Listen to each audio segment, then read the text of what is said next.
Hello friends, good evening all of you. Welcome to click Guruji. आज हम लोग आपके लिए लेके आए हैं सीक्वेंस एंड सीरीज़ के एक इंट्रोडक्शन पार्ट जो आपको जानना बहुत ज़्यादा ज़रूरी है, क्योंकि अगर आपको ये इसके बारे में जानकारी होगी तो आप उसको अच्छे से क्वेश्चंस कर सकते हैं। और ये सीक्वेंस एंड सीरीज़ आपने क्लास 10th में एंड 11th क्लास में आपको पढ़नी है, तो दोनों का कॉन्सेप्ट लगभग सेम है। बस 11th थोड़ा सा ज़्यादा है और 10th थोड़ा सा कम है।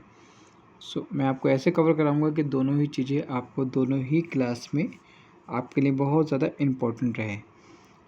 बेसिक चीज़ों को पहले समझ लेते हैं, जिससे आप क्वेश्चन जब आप करेंगे तब आपको ऐसा लगेगा कि मेरे लिए कोई चीज़ नई है। स्टार्ट करते हैं। ठीक है, sequence and series. Sequence means क्या होता है? अ नंबर ऑफ एक्शन, ध्यान से समझिए, a number of action that come on the after other. इसमें हमें एक्शन जो डिजिट्स हैं उनको हमें यहाँ पे काउंट करनी है। अभी एक्शन डिजिट कौन सी होती हैं? पहले कोई भी चीज़ का एकदम एक्शन मतलब सीक्वेंस में, कोई भी चीज़ सीक्वेंस में होना बहुत ज़्यादा ज़रूरी है। जैसे एज एग्जांपल हम बात करते हैं कि जैसे आप स्कूल में प्रे करते होंगे तो कहते हैं कि सीक्वेंस में खड़े हो जाएं। जब 15 अगस्त पे, 26 जनवरी पे आपके लिए कोई फेस्टिवल्स पे जब कुछ भी हम डिस्ट्रीब्यूट करते हैं, लाइक मिठाई या जो भी सब कुछ, सब कहते हैं कि एक सीक्वेंस में आ जाइए आप सभी लोग। तो यहाँ पे सीक्वेंस हम स्टेप से कुछ करेंगे, जैसे कि सीक्वेंस ऑफ इवन नंबर्स और सीक्वेंस ऑफ ऑड नंबर। जैसे इवन नंबर बोल देंगे 2, 4, 6, 8, 10। हम कहें ऑड अलग कर लीजिए तो 1, 3, 5, 7, 9 इस टाइप से। तो ये सीक्वेंस होता है। ऐसे होता है सीरीज। सीरीज क्या होता है? It is sum of given sequence of terms. मतलब एक सीरीज होनी चाहिए जो सीक्वेंस ऑफ टर्म्स से इंडिक्स में होती चाहिए, जैसे A1, A2, A3, A4 and so on. या फिर हम सम कर सकते हैं इसका A1 plus A2 plus A3 plus A4 कहाँ तक एंड सो ऑन तक, जहाँ तक आप चाहे वहाँ तक कर सकते हैं। इस टाइप के जो क्वेश्चन आपको मिलेंगे वो कुछ ऐसे मिलेंगे। मान लो कोई गिवन वैल्यू कोई आपके पास an equal to n plus n plus 2, ये हो सकता दे रखा हो an equal to n upon n plus 1। तो एक बार हमने n इक्वल टू 1 रख के देखा, एक बार 2 रख के देखा, एक बार 3 रख के देखा। जब 1 रख के देखेंगे इसमें तो जहाँ जहाँ n है वहाँ पे 1 आ जाएगा, इक्वल लगाएंगे।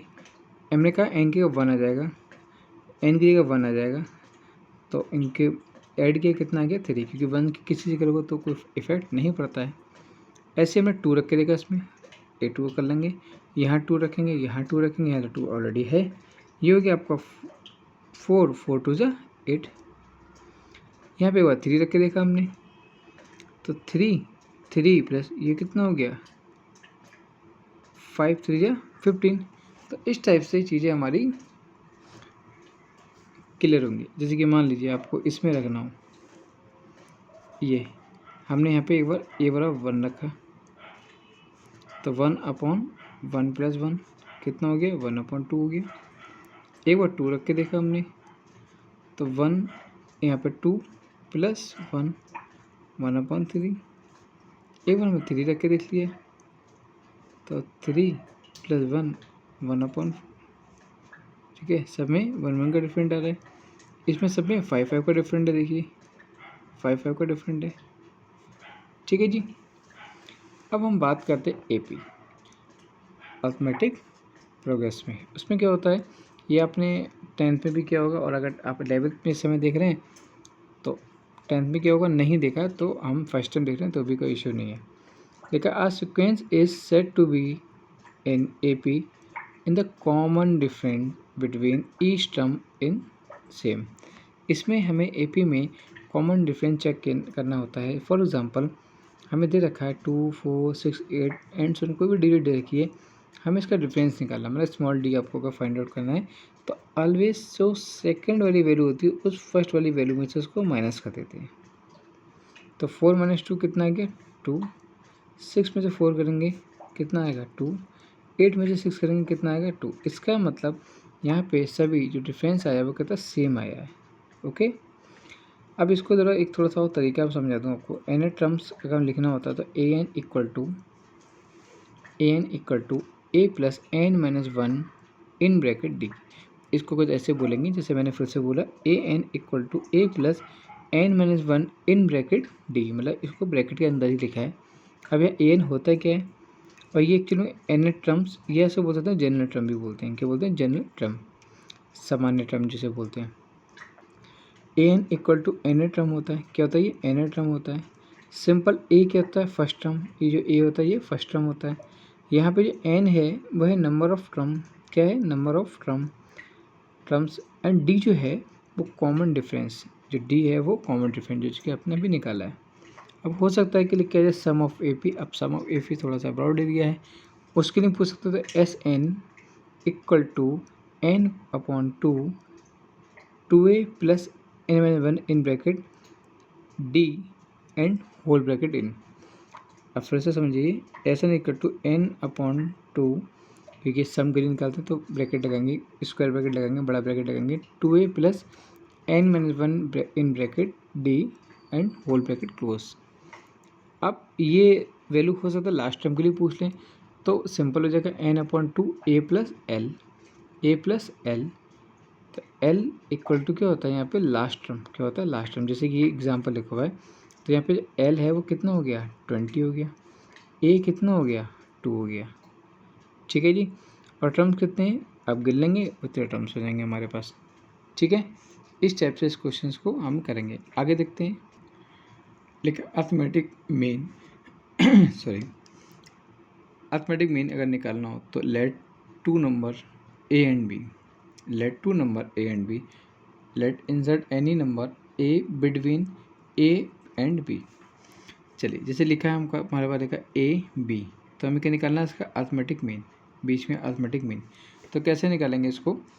ए equal to A plus B upon two, इन दोनों को ऐड करके इसका हाफ कर देंगे, इन लोगों को ऐड करके इसका हाफ कर देंगे। सपोज करिए फॉर्मूला लिखा है, क्वेश्चन लिख के आ रहा है कि 4 एंड 10 के बीच में इसका अर्थमेटिक मीन ए एम निकालना है। तो कैसे करोगे? A equal to A plus B upon two, मतलब दोनों को जोड़ो, उनका आधा कर दो। कितना हो गया? 14 अपॉन टू मतलब 7। अब आते हैं भाई ज्योमेट्रिक प्रोग्रेशन में क्या होता है, इसको शॉर्ट में बोल देता हूँ जीपी। क्या बोलते हैं? जीपी। अब ये क्या होता है? सेम डिफरेंस इसमें भी होता है, उसमें होता है कॉमन डिफरेंस, इसमें होता है कॉमन रेशियो। अब रेशियो क्या होता है वो देख लेते हैं। A sequence is said to be in GP in common ratio between each term is same. जैसे देखा आपको A1, A2, A3, A4 and so on दे रखा है। अब उसमें क्या करते थे हम लोग? उसमें से इसको क्या करते थे हम लोग? माइनस करते थे। बट इसमें क्या करेंगे? रेशियो निकाल लेंगे, तो इसको इससे डिवाइड करेंगे।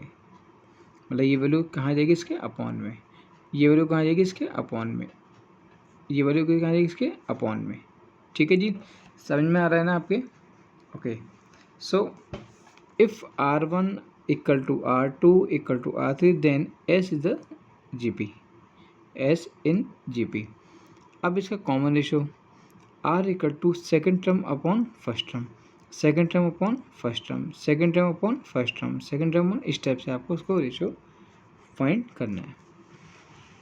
अब आपके पास आ गया जनरल टर्म GP ए। अब जैसे हमने इसमें किया था, हमने फॉर्मूला कौन सा था? A plus N minus one in bracket D. अब यहाँ पे क्या है? यहाँ पे GP निकाल लो आप। तो A N equal to A R N minus one. क्या हो गया formula? A N equal to A R के पावर एन माइनस वन। अब लिखा है sum of GP S N A one minus R के power N upon one minus R, S N A R की power N minus one upon R minus one. अब आप कहते हो कि ये बड़ा कन्फ्यूज़न है, तो भाई ध्यान रखना, जहाँ पे वन माइनस आर आ रहा है, जहाँ पे वन माइनस आर आ रहा है, इसका मतलब जो आर की जो ए की जो वैल्यू है वो आर से ग्रेटर है, तभी तो पहले आ रहा है, वन आ रहा है दोनों में। अब वन बाद में आ रहा है, इसका मतलब आर ग्रेटर है, तो आर के पावर एन माइनस वन, मतलब ये वैल्यू को पहले लिखेंगे। ठीक है जी। अब हम GP मीन, मतलब ज्योमेट्रिकल मीन की बात करते हैं। कह रहे हैं कि ए बी क्या है? GM है। तो इसके लिए जैसे अभी हमने फॉर्मूला वहाँ पे लिखा था A equal to A plus B upon two, लेकिन यहाँ पे एक चीज़ चेंज है, तो G is equal to under root में AB, G equal to under root में AB, इतना आपको ध्यान रखना है।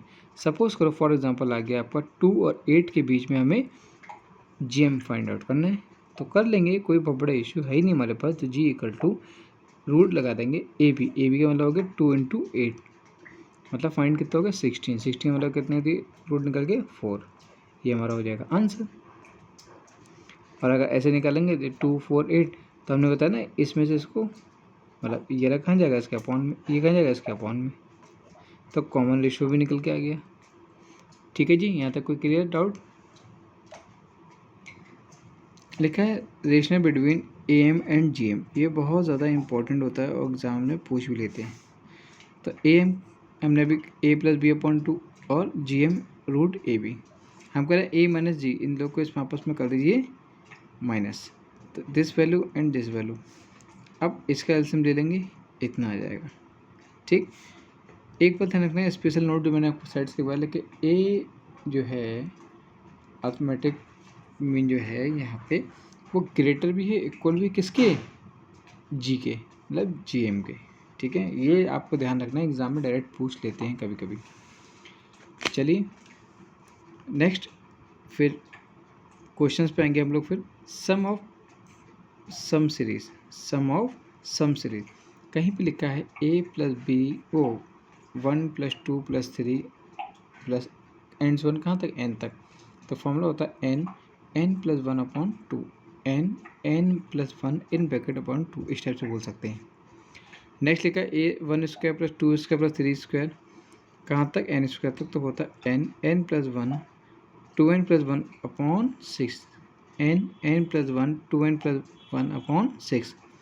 कहीं लिखा है क्यूब के फॉर्म में 1 का क्यूब प्लस 2 का क्यूब प्लस 3 का क्यूब कहाँ तक, n का क्यूब तक, तो फॉर्मूला क्या हो जाएगा n, ये जो आपने लिखा था ना ये फॉर्मूला, ये इसी का स्क्वायर कर देना है, n² n+1 का होल स्क्वायर और 2 का स्क्वायर 4। ठीक है जी, और वरना इसको एक ही, दोनों स्क्वायर है ना, सबको एक ही ब्रैकेट में कर सकते हैं, n+1/2 का स्क्वायर, इस वैल्यू को चाहो तो होल स्क्वायर भी लिख सकते हो, तो ये इस पर कन्वर्ट हो जाएगा ये। ठीक है, चलिए आते हैं नेक्स्ट क्वेश्चन पे, नेक्स्ट वीडियो पे आते हैं हम लोग, और आपको जितने भी क्वेश्चन है वो हम कराते हैं आपको सीक्वेंस वाइज, सीक्वेंस चैप्टर है तो सीक्वेंस वाइज आपको हम कराने वाले हैं। Okay, thank you so much watching this video. इस इंट्रोडक्शन को ध्यान से देखिएगा, तभी आपको आगे क्वेश्चन समझ में आने वाले। Okay, have a good day.